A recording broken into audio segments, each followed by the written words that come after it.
ಸುದೀರ್ಘವಾದಂತಹ ಮಾತನಾಡಬೇಕಾದಂತಹ ವಿಷಯವನ್ನು ಅತ್ಯಂತ ಕ್ಲಿಪ್ತಪರವಾದಂತಹ ರೀತಿಯಲ್ಲಿ ಬಹಳ ಚುಟುಕಾಗಿ ನಿಮ್ಮ ಮುಂದೆ ವಿವರಿಸಲು ನಾನು ಬಯಸ್ತಾ ಇದ್ದೇನೆ.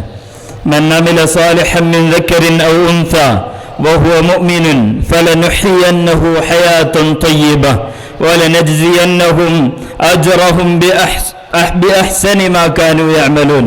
ಪರಿಶುದ್ಧವಾದಂತಹ ಕುರ್ಆನಲ್ಲಿ ಅಲ್ಲಾಹ್ ಹೇಳ್ತಾ ಇರೋದು, ನಿಮ್ಮ ಯಾರೇ ಇರಲಿ, ಗಂಡಾಗಿರಲಿ ಹೆಣ್ಣಾಗಿರಲಿ, ನೀವು ಪುರುಷನಾಗಿರಿ ಅಥವಾ ಸ್ತ್ರೀಯಾಗಿರಿ, ನೀವು ಒಳ್ಳೆಯ ಅಮಲುಗಳನ್ನು ಮಾಡುತ್ತಾ ಈ ದುನಿಯಾದಲ್ಲಿ ನಿಮಗೆ ಕೊಟ್ಟ ಅವಕಾಶಗಳನ್ನು ಸದ್ಬಳಕೆಗೊಂಡರೆ, ನೀವು ಚಲವಾಗಿ ಅದನ್ನು ಯೂಸ್ ಮಾಡಿದರೆ ನಿಮಗೆ ಹಯಾತುನ್ ತಯ್ಯಿಬ, ಒಳ್ಳೆ ಹಯಾತ್, ನೀವು ಬಯಸುವುದಕ್ಕಿಂತಲೂ ಕೂಡ ಚಲುವಾದಂತಹ ಲೈಫ್ ನಿಮಗೆ ನಾನು ಕೊಡ್ತೇನೆ.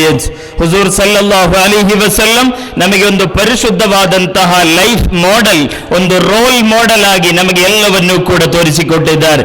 ಲಕದ್ ಕಾನ ಲಕುಂ ಫಿ ರಸೂಲಿಲ್ಲಾಹಿ ಉಸ್ವತುನ್ ಹಸನ, ನಿಮಗೆ ಹುಜೂರ್ ಸಲ್ಲಲ್ಲಾಹು ಅಲೈಹಿ ವಸಲ್ಲಂ ರವರಲ್ಲಿ ಉದಾತ್ತವಾದಂತಹ ಮಾದರಿ ಇದೆ. ಆ ಮಾದರಿಯನ್ನು ಅನುಸರಿಸಿ ಫಾಲೋ ಅಪ್ ಮಾಡಿ ಬದುಕಬೇಕಾದಂತಹ ನಾವುಗಳು ಈ ಕಾಲದಲ್ಲಿ ಬಂದಿರುವಂತಹ ಟೆಕ್ನಾಲಜಿಯ ಪ್ರಗತಿಗೆ ಅನುಸಾರವಾಗಿ ವಿವಿಧ ರೀತಿಗಳಲ್ಲಿ ನಮ್ಮ ಕೈಗಳಲ್ಲಿ ಬರುತ್ತಿರುವಂತಹ ಸ್ಮಾರ್ಟ್ ಫೋನ್ಗಳು, ಎಐ ಕಾಲದಲ್ಲಿ ವಿಶೇಷವಾಗಿ ಹಲವು ರೀತಿಯಾದಂತಹ ತಾಂತ್ರಿಕವಾದಂತಹ ಅಭಿವೃದ್ಧಿ ಕಾಲದಲ್ಲಿ ನಮ್ಮ ಬಳಕೆಗಳು ಮಿತಿಮೀರಿ ಹೋಗುವಾಗ ನಾವು ಈ ದುನಿಯಾದಲ್ಲಿ ಖಲೀಫತುಲ್ಲಾಹಿ ಫಿಲ್ ಅರ್ದ್, ಅಲ್ಲಾಹನ ಪ್ರತಿನಿಧಿಯಾಗಿ ಏನನ್ನು ಮಾಡಬೇಕು ಎಂಬುದನ್ನು ಮರೆತು ಬಿಟ್ಟು ದುನಿಯಾದ ತಾತ್ಕಾಲಿಕವಾದ ಬದುಕು ಕೊಡುವಂತಹ ಖುಷಿಯಿಂದ ಬಿದ್ದಿದ್ದೇವೆ. ಹುಜೂರ್ ಸಲ್ಲಲ್ಲಾಹು ಅಲೈಹಿ ವಸಲ್ಲಂ ಹೇಳ್ತಾ ಇರೋದು, ನಿಅಮತಾನಿ ಮಗ್ಬೂನುನ್ ಫೀಹಿಮಾ ಕಸೀರುನ್ ಮಿನನ್ ನಾಸ್, ಎರಡು ಅನುಗ್ರಹಗಳಿಂದ ಮನುಷ್ಯ ಗಫಲತಿನಲ್ಲಿದ್ದಾನೆ, ಅವನು ವಂಚನೆಗೊಳಪಟ್ಟಿದ್ದಾನೆ. ಅದು ಯಾವುದು ಅಂತ ಕೇಳಿದರೆ ಅಸ್ಸಹತು, ಅದು ಹೆಲ್ತ್ ಆಗಿದೆ, ಆರೋಗ್ಯವಂತ ಸಮಯ.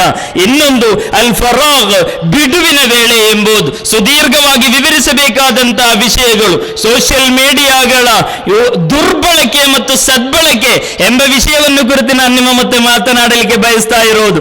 ಆದರೆ ದುರ್ಬಳಕೆಯ ಬಗ್ಗೆ ಮಾತ್ರ ಹೇಳಿದರೆ ಸಾಗರದಷ್ಟು ವಿಷಯಗಳನ್ನು ನಮಗೆ ಹೇಳಲಿಕ್ಕಿದೆ. ನಮ್ಮ ನೌಜವಾನಿಗಳು, ಯುವಕರು ನೌಜವಾನಿಗಳು ಬಿಡಿ, ವಯಸ್ಸಾದವರು ಕೂಡ ತಮ್ಮ ಸ್ಮಾರ್ಟ್ ಫೋನ್ಗಳಲ್ಲಿ ಬರುತ್ತಿರುವಂತಹ ಹಲವು ರೀತಿಯಾದ ಕ್ಲಿಪ್ಗಳ ಹಿಂದೆ ಇದ್ದು, ಯಾರೋ ನಿರ್ಮಿಸಿ ಬಿಡುವಂತಹ ಅಜೆಂಡಾಗಳ ಹಿಂದೆ ಬಿದ್ದು ರೀಲ್ಸ್ಗಳನ್ನು ರಿಯಲ್ ಎಂದು ನಂಬಿ ಬದುಕುವಂತಹ ಹತಾಶೆ ಮೂಡಿಗೆ ಹೋಗುವಂತಹ ಹಲವು ರೀತಿಯಾದಂತಹ ಬದುಕನ್ನು ನಮಗೆ ಕಾಣಲಿಕ್ಕೆ ಸಾಧ್ಯ ಆಗ್ತಾ ಇದೆ.